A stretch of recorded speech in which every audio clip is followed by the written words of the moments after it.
enseignant à l'Institut de formation des enseignants du Vanuatu. Et donc, il va nous expliquer un petit peu comment est-ce que la situation est avec la nouvelle politique linguistique éducative qui a été mise en place en 2015 dans l'archipel. Et puis ensuite, nous aurons le plaisir d'écouter. Alors, je vous propose qu'on fasse intervention, question, puis après, nous aurons le plaisir donc d'écouter Samantha Tirao-Bonnet qui nous parlera de l'information auprès des parents, un enjeu indispensable dans l'enseignement des langues en Polynésie française. Et je vous propose donc qu'on fasse les questions tout de suite après les interventions pour qu'il y ait justement des questions pour la personne qui parle en premier notamment, puisque parfois il peut y avoir des questions que pour la deuxième intervention. Donc cette session est prévue dans 50 minutes, donc on écoutera pendant à peu près 20-25 minutes chaque intervenant, puis on aura une petite période de questions. Voilà, je laisse la parole à Patrick. Merci. Bonjour à tous ici réunis autour de ce colloque sur nos langues océaniennes. Tout d'abord, je voudrais remercier sincèrement l'UNC et le CNEP d'avoir invité également le Vanuatu à participer à ce colloque. Je voudrais par la même occasion remercier toutes les universités et les linguistes et tous ceux qui ont œuvré de près ou de loin et puis qui continuent encore à œuvrer pour la préservation et la promotion de nos langues et nos cultures locales. Notre présentation a pour titre la formation des enseignants en langue locale du Vanuatu, un domaine où le Vanuatu est encore en retard par rapport à certains de nos pays de l'Océanie. Il est problématique de parler de formation des enseignants en langue autochtone puisque cela n'existe pas encore au niveau de la formation initiale. C'est à l'IFEF. L'IFEF, c'est l'Institut de formation des enseignants du Vanuatu. Il n'existe pas non plus d'équivalent de la filière des langues et des cultures régionales qui puisse habiliter certains enseignants à enseigner les langues au premier degré du primaire chez nous. Étant donné que cette lourde tâche s'insère dans un contexte socio-politique particulier, nous allons dans un premier temps nous focaliser brièvement sur le contexte socio-politique et linguistique du pays, puis nous essayerons de présenter le dispositif favorisant la mise en place de l'enseignement des langues locales. Ensuite, nous allons aussi parler un petit peu des premiers feedbacks à chaud après au moins 6 à 10 mois d'enseignement des langues locales au Vanuatu. Alors, au niveau du contexte sociopolitique, on va dire que depuis l'enseignement colonial, le Vanuatu a toujours, depuis l'époque coloniale plutôt, le Vanuatu a toujours adopté comme langue d'instruction celle héritée des puissances coloniales et les langues indigènes n'ont jamais eu de place officielle à l'école. Elles ont été interdites dans les classes et même dans la cour de récréation, soi-disant qu'elles sont de moindre importance et que leur interférence aux langues enseignées nuisent à la réussite scolaire des élèves. Ensuite, après l'indépendance, on a commencé à parler de l'adoption d'une politique linguistique. Ayant toujours adopté une politique linguistique du laisser-faire, le Vanuatu s'engage désormais vers une politique linguistique de jure à l'aube du XXIe siècle. Depuis la version commentée de 2000, il a fallu attendre encore longtemps pour que le projet de politique linguistique finale puisse être établi par le Conseil national des langues du Vanuatu et soumis soumis et adopté au Parlement. Basé sur le préambule de la Constitution, ce cadre légal englobe toutes les langues du Vanuatu, en fait. Ces objectifs principaux consistent à promouvoir, sauvegarder la diversité linguistique et à sensibiliser le public sur les questions linguistiques spécifiques au pays. Ayant un ensemble de principes et d'objectifs répondant aux besoins des langues locales et de leurs locuteurs, et reconnaissant que la valorisation du patrimoine linguistique est essentielle à l'épanouissement de tous les individus et les groupes ethniques qui y coexistent, cette politique linguistique a finalement pu obtenir l'approbation du Parlement. Dans cette perspective, le pays décide de modifier le statut du Bishlamar, la lingua franca, en la faisant enseigner dans les petites classes, au premier abord, en zone urbaine, où les mariages inter-îles rendent impossible l'apprentissage de la langue d'origine des apprenants concernés. Dans cette optique, on va oublier ça. Alors, maintenant, il y a la mise en œuvre du plan d'aménagement linguistique au Vanuatu, en fait. Alors, la didactisation des langues locales prend en compte la diversité des situations linguistiques des écoles à travers l'archipel. On a au moins 5 situations linguistiques. Première situation, c'est là où il y a une seule langue autochtone dans l'école rurale. Tous les élèves parlent la même langue locale, le Bishlamar, ou autre langue autochtone. C'est l'exemple de Pama, où il existe une seule langue locale. On y applique la langue autochtone au niveau de l'instruction au premier degré du primaire. On peut tomber également sur la situation 2, dans une école urbaine avec une population mixte. Ici, la majorité des élèves ont le Bishlamar comme langue maternelle. Certaines parlent également la langue du père ou celle de la mère. C'est la situation des grandes écoles urbaines résultant des mariages mixtes inter-îles. C'est également le cas des deux municipalités émergentes telles que les Nakel sur Tana et Norsoup sur l'île de Malikolo. Là, on y applique le Bishlamar en tant que langue d'instruction nationale au premier degré du primaire. Il y a la situation 3 avec école avec effectif conséquent d'anglophones ou de francophones dans l'école. Un bon nombre d'élèves ont pour langue maternelle soit l'anglais, soit le français. Parfois, ils sont issus de familles anglophones ou francophones. Mais la majorité des élèves parlent également le Bishlamar en tant que première ou seconde langue. C'est le cas de l'école française de Port-Vila et du Central School à Port-Vila. On y applique le Bishlamar en tant que langue d'instruction au premier degré du primaire. Il y a la situation 4 avec école villageoise ayant une seule langue autochtone mais avec une population mixte. Dans ce cas de figure, au moins 50% des élèves parlent la langue maternelle autochtone, mais il y a aussi de nombreux élèves issus de contextes linguistiques divers.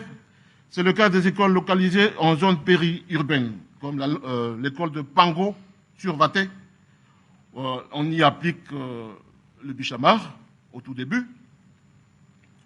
Dernière situation, c'est l'école rurale avec des langues autochtones diverses. Cette situation concerne le regroupement d'élèves issus de plusieurs villages ayant chacun sa petite langue locale. Aucune de ces langues sœurs ne domine les autres. C'est le cas en zone rurale de petites langues parlées dans des villages relativement proches les uns des autres. Autrefois, ces situations favorisaient le plurilinguisme dans la mesure où il existe une intercompréhension entre ces langues sœurs. C'est le cas de l'île d'Emaï, qui est située dans la province de Shefa. Alors, pour répondre aux besoins de toutes ces situations, le Vanuatu, à cause de la modicité de ses ressources, essaye de former quand même un dispositif qui puisse lui permettre d'adresser, de résoudre certains de ces problèmes linguistiques, en fait.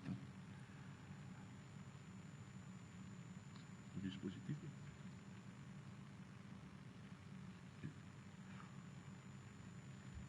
Au Vanuatu, voilà, le dispositif il est formé d'organismes associés à la formation et à la didactisation des langues. Vous avez l'USP.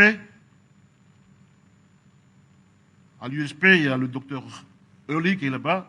Il s'occupe de communiquer avec les linguistes ayant étudié les langues austronesiennes. Il y a des consultations qui se font. Il y a le Sama Institute of Linguistics qui traduit la Bible dans les langues locales. Il y a au moins une douzaine de langues qui sont déjà... plutôt la traduction du Nouveau Testament a déjà été faite en au moins une douzaine de langues. Il y a aussi le VESP. VESP, c'est une section au ministère de l'Éducation. Et le VESP emploie une compagnie internationale, Kofi International, qui s'occupe de gérer le budget, le financement des formations et des actions provinciales. On a le CRDP de Port-Vila, qui s'occupe de la production de programmes d'ouvrages pédagogiques. Et on a à l'IFEV une petite cellule de formation continue à l'IFEV qui s'occupe de s'assurer de la formation continue et du suivi au niveau provincial. Et on a bien sûr une section de l'école maternelle aussi qui se joint à ce dispositif, aussi bien que les bureaux provinciaux où les conseillers pédagogiques aussi sont joints à ce dispositif. Alors, comme il n'existe pas de formation initiale pour les enseignants en langue locale, c'est la cellule de formation continue qui assure la formation. Il y a quand même un travail de partenariat entre ces partenaires locaux qui permettent de produire des ressources pour que la formation ait lieu et que l'enseignement en langue locale puisse se faire. À l'heure d'aujourd'hui, on va dire que l'enseignement des langues a commencé depuis février dernier. Ça doit faire à peu près 8 mois qu'on a lancé l'enseignement des langues locales au Vanuatu.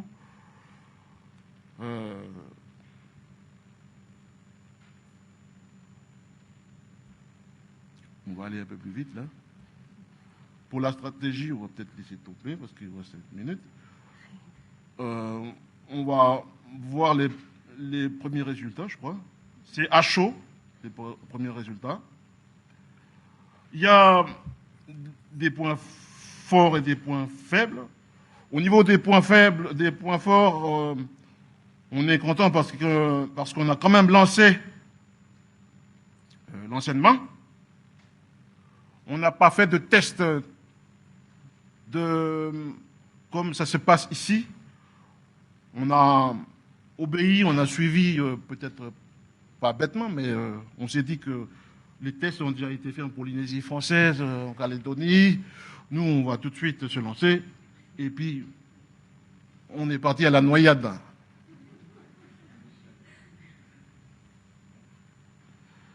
Voilà.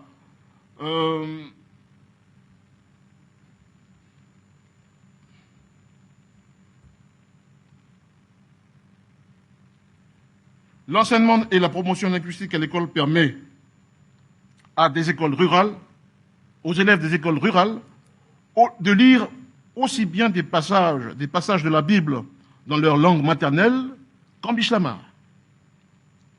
Les élèves concernés réalisent des productions d'écrits d'une page dans de bonnes conditions. Il y a un petit record à Santo. À Luganville, un élève a réalisé une production écrite basée sur l'expérience de 3 pages en bishlamar.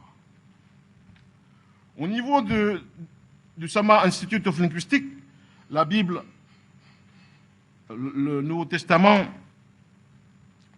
a été traduite en plus de 12 langues déjà, et une douzaine de communautés linguistiques ont déjà fait parvenir leurs besoins de traduction de la Bible dans leurs langues respectives aussi.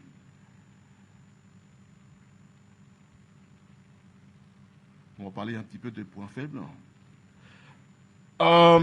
Chez de nombreux enseignants de la 2e et de la 3e année à l'école primaire, il y a un problème, c'est que beaucoup d'entre eux ne savent pas écrire dans leur propre langue maternelle. Certaines écoles refusent de mettre en œuvre l'enseignement des langues locales en zone rurale, aussi bien qu'en zone urbaine. Pour de nombreux enseignants issus de l'éducation coloniale, proposer un enseignement en langue locale correspond à une éducation au rabais qu'il faut refuser pour ne pas condamner les générations futures. C'est le cas de figure de l'école de Wao, où le directeur s'oppose à la didactisation de la langue concernée. Dans certains centres urbains aux populations mixtes, de nombreux parents refusent le bishlamar, mais préféreraient que leurs enfants apprennent leur langue spécifique. Il y a aussi une manque de traçabilité. Il y a au moins 4 étudiantes qui ont passé leur licence en LCR ici, en Nouvelle-Calédonie, mais on les a pas, le gouvernement ne les a pas employés pour qu'ils puissent participer à ce programme d'enseignement de langue locale. Alors, en guise de perspective, on doit continuer à équiper les écoles d'ouvrages pédagogiques de la première et de la 2e année du primaire. On doit aussi continuer à former les enseignants concernés à l'utilisation des ouvrages pédagogiques. On doit aussi encourager les professionnels, les spécialistes à outiller nos langues locales. Introduire dès 2016 le plan de transition linguistique dans les écoles. Finalement, la reconnaissance et la dictatisation progressive des langues vernaculaires, concept jadis impossible à une époque coloniale, apparaît depuis l'accession de l'indépendance comme une longue étape de tâtonnement, aboutissant à finalement un projet de mise en place d'un cadre linguistique légal, en vue d'un certain équilibre linguistique visant à protéger les langues locales dans le contexte de la mondialisation des échanges à l'époque postmoderne. Aujourd'hui, la formation des enseignants en langue locale vient de débuter il y a juste 8 à 9 mois, et il y a encore beaucoup d'efforts à fournir dans ce domaine. Le travail d'outillage des langues concernées et la formation des enseignants doit continuer pour assurer la durabilité de l'enseignement des langues autochtones. Au cours de ce processus de langue haleine, une évaluation continue, attentive devrait se mettre en place pour garantir la concrétisation d'un tel projet ambitieux. qui, dans une certaine perspective, se doit de favoriser un certain équilibre linguistique au Vanuatu. Merci de votre attention.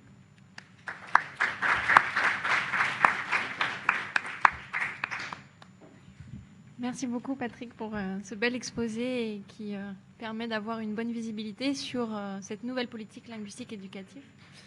Ça fait aussi le lien avec ce qu'on pouvait dire ce matin sur les représentations des langues et ça fera le lien, je pense, également avec la vision que les parents peuvent avoir de l'enseignement des langues vernaculaires.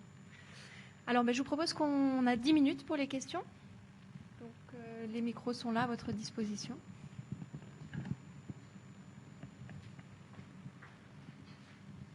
Alors moi, au fait, j'ai une question concernant la formation continue des enseignants. J'ai bien noté au fait qu'il n'y a pas que les langues du Vanuatu ne sont pas inscrites à la formation initiale, mais en formation continue, avec 2 enseignants qui sont donc chargés d'aider les enseignants sur le terrain dans 400 écoles. C'est bien ça?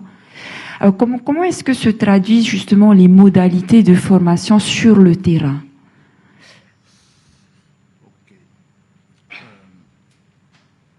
En fait, on est obligé de passer par la lingua franca. On est obligé de passer par la langue vernaculaire, comme on a une centaine de langues. Et puis ensuite, il y a la priorité, c'est d'abord 56 langues à enseigner d'un seul coup. C'est un peu ambitieux. Et on traduit d'abord le contenu vers le Bishlamar. On présente, la formation consiste à présenter d'abord le matériel pédagogique en Bishlamar aux enseignants. Ensuite, on veut que les enseignants puissent réadapter leur enseignement dans leur langue vernaculaire, dans leur langue locale. Parce que les enseignants sont obligés de se faire violence là, parce que mentalement, intellectuellement, ils sont obligés de jongler avec l'anglais, le français, le bishlamar, leur langue maternelle, faire tout le temps le va-et-vient entre ces langues-là. C'est compliqué des fois.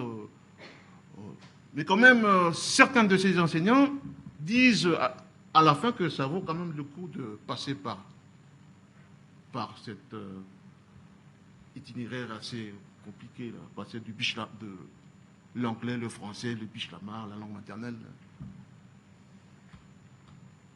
Mais comme l'Océanie, c'est depuis 3000 ans, on a toujours enfin, je sais pas, les linguistes, les anthropologues vont peut-être expliquer ça peut-être mieux que moi, mais je pense que les enseignants, ils sont obligés de le faire, de faire ce passage, ce va-et-vient entre les langues. Tout à l'heure, j'ai entendu les propos de nos participants qui ont parlé. Ils ont dit que le fait de parler plusieurs langues, ça permet d'aller plus vite aussi. C'est peut-être pour ça.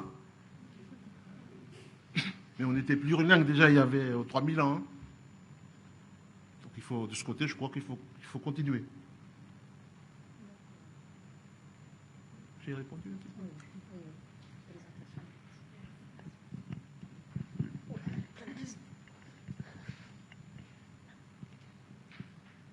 Je crois que ça permet d'ouvrir les synapses aussi. Merci beaucoup pour cette belle présentation.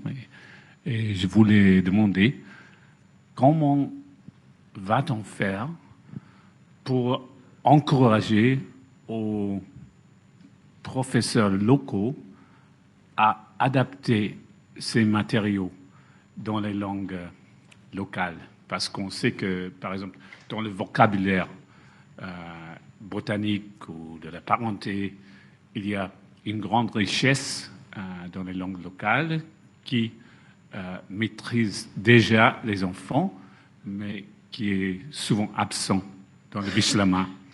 Avec le programme que vous avez esquissé, c'est pas clair comment on va faire pour produire cet enrichissement dans les écoles. Ok. Lors des formations chez les tout-petits, on demande aux enseignants de concevoir les word lists, les images son, les images clés.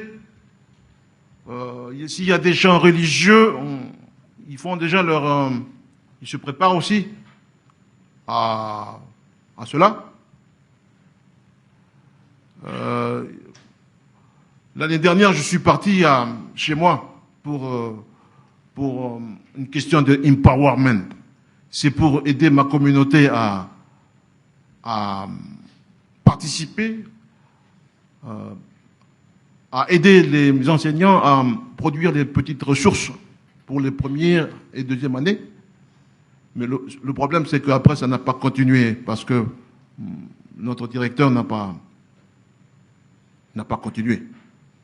Mais c'était pour permettre aux chefs, il y avait aussi 6 chefs qui étaient venus.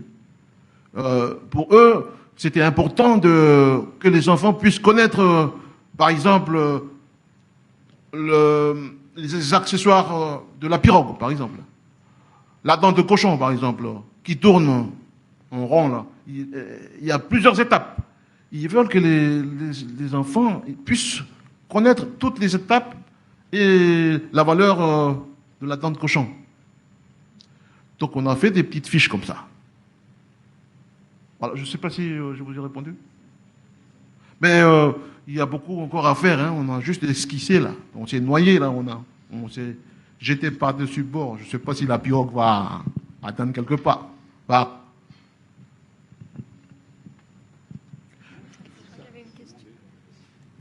Merci. On a encore 2 questions peut-être. Pas vraiment une question, juste un petit feedback qui, je pense, va vous faire plaisir. J'étais à Pentecôte ces derniers mois, et dans le nord de Pentecôte où l'enseignement du Raha a commencé chez les tout-petits, une maman me disait qu'elle était ravie parce que sa petite fille donc savait les mois en Raha et elle n'utilisait plus le bislama, ce qui est normalement ce que tout le monde utilise dans la communauté.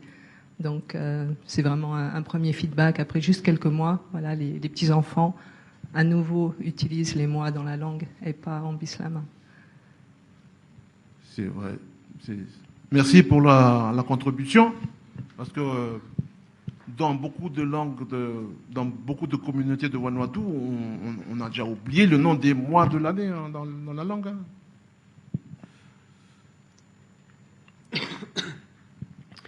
Hein. Je sais qu'à Vanuatu, il y a eu ce groupe Meltrust, c'était aussi de Papouasie-Nouvelle-Guinée, et ils ont eu une méthodologie de construire tous les matériaux dans le village. Il ne faudrait pas prendre les choses du village de Port Moresby, mais les faire dans le village. C'était Laisakita à Vanuatu qui l'a dirigé. Et ils ont eu des ateliers dans les villages pour construire les matériaux, les petits bouquins et tout ça. Je ne sais pas si c'est toujours là ou est-ce que vous avez utilisé une méthodologie telle que celui-là. Ça s'est fait dans le cadre de Cultural Center? Non, c'était pas Vango, c'était un des NGO là à Villa. J'oublie maintenant. C'était pas le centre culturel, non. Bon, il me semble que ça peut être quelque chose qui peut marcher parce que c'est pas, on ne dépend pas au département ou quoi, on le fait soi-même. Oui, et normalement le travail doit avancer dans ce sens-là aussi. Il faudrait que ces documents-là puissent être retrouvés et puissent être proposés aux communautés. C'est du travail qui a été fait, quoi, en fait. Hein. Merci.